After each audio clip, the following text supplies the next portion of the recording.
Well, I know better than to go into modern politics.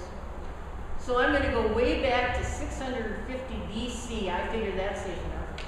And Israel had, this is 2 Chronicles 33, of those of you who like to know these things. But Israel had some good kings, some mediocre kings, but in 650 BC, they had a very, very bad king. He became king when he was 12, and as a 12-year-old, I'm making this part up, I figured he decided he'd do whatever he wanted. And what he did was, and he ruled for 55 years, so he was a bad king for a really long time. He rebuilt all the pagan shrines, even in the temple in Jerusalem, set up a shrine to Baal, who is, if you read anything in the Old Testament, that's really the bad one. He practiced witchcraft and sorcery, and the one that got me was he sacrificed his own sons in a fire. As a result of this disgusting method of leadership, he corrupted the whole country. The people that God had chosen became more evil than the nations that God, this is a quote, than God had destroyed before the Israelites came along. This is the Old Testament. You have to remember that in the Old Testament, God was angry quite a bit. So God told Manasseh, that was his name, and the people of Israel, they had to shape up. That wasn't good enough. So finally God allowed the king of the Assyrians to come in and take over, and somebody put a hook in his nose, I think. Yeah, nose or his cheek or something. And shackles and dragged him back to Babylon. Okay, now Manasseh's sorry. And he's in prison, and he's begging for mercy, and he wants compassion, he wants to go back home, and then he humbles himself. Now, let's say this is Hitler, or that guy over in Oslo. Do you listen to this kind of stuff? Aren't there all kinds of jailhouse Christians who want out of jail? Don't we need consequences for horrible actions? We can't have society thinking that horrible behavior is acceptable. We don't want to have society thinking that celebrities and politicians should get off scot-free. We want things to be fair. But God, however, is God. And in his awesome mercy, he forgave Manasseh. Especially because he became broken and became humble. He completely changed his behavior, went back to Judah, got rid of the pagan shrines, cleaned out the temple, rebuilt part of Jerusalem. My point is that it doesn't matter what you have done. You are always forgiven.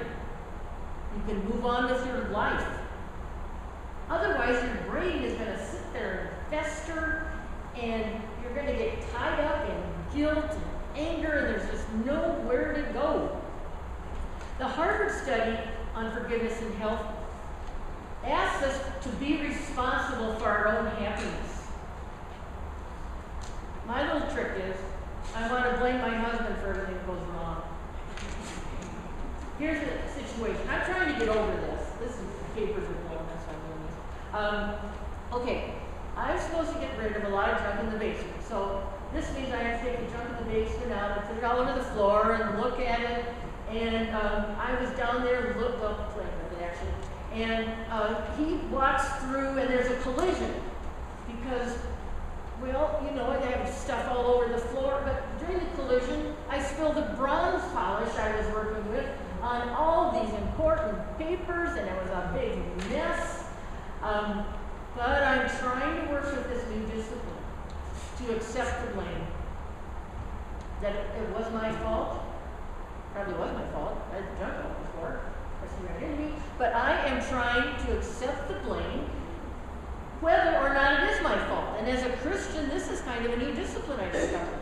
To accept the blame in any case, even if you had nothing to do with it. Then as a Christian, you can take this poison and release it.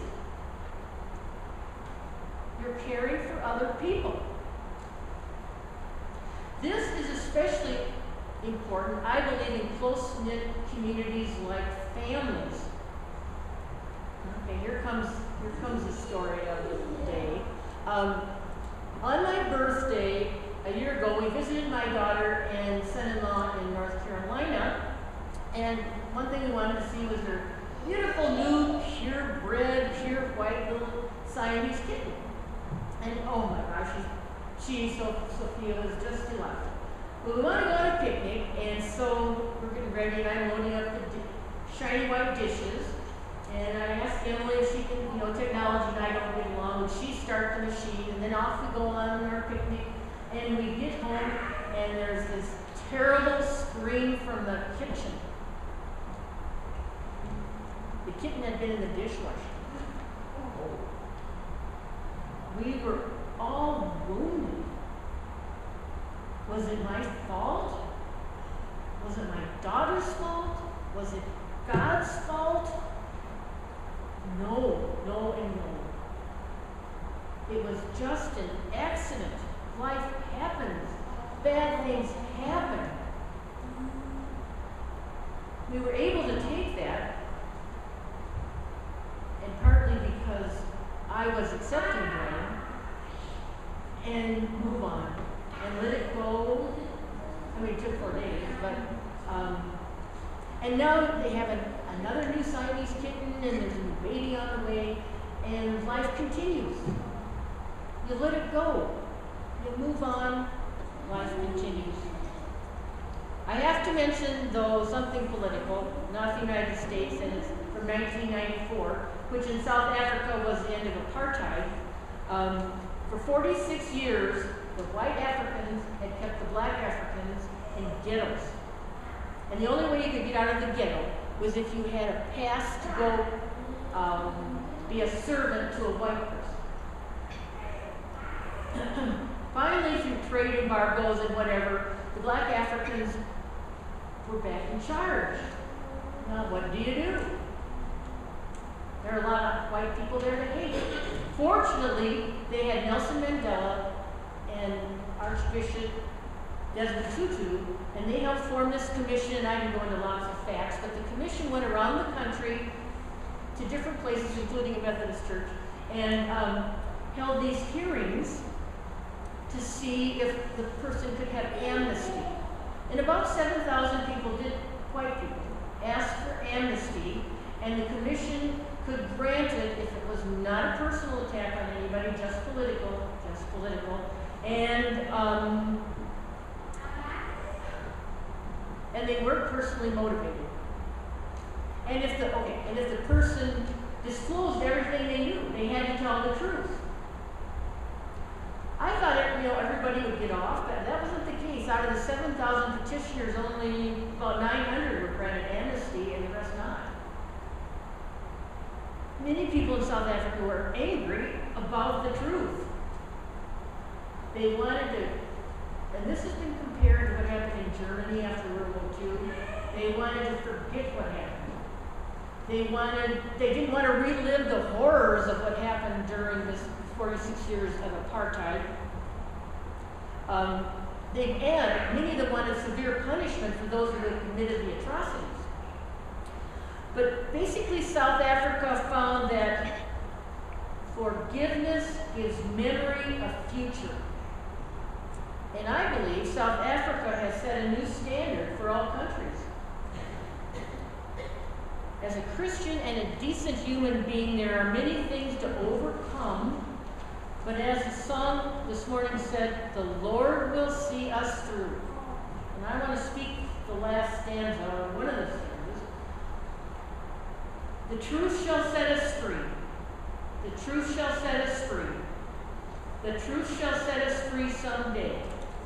Oh, deep in my heart, I believe the truth will set us free someday.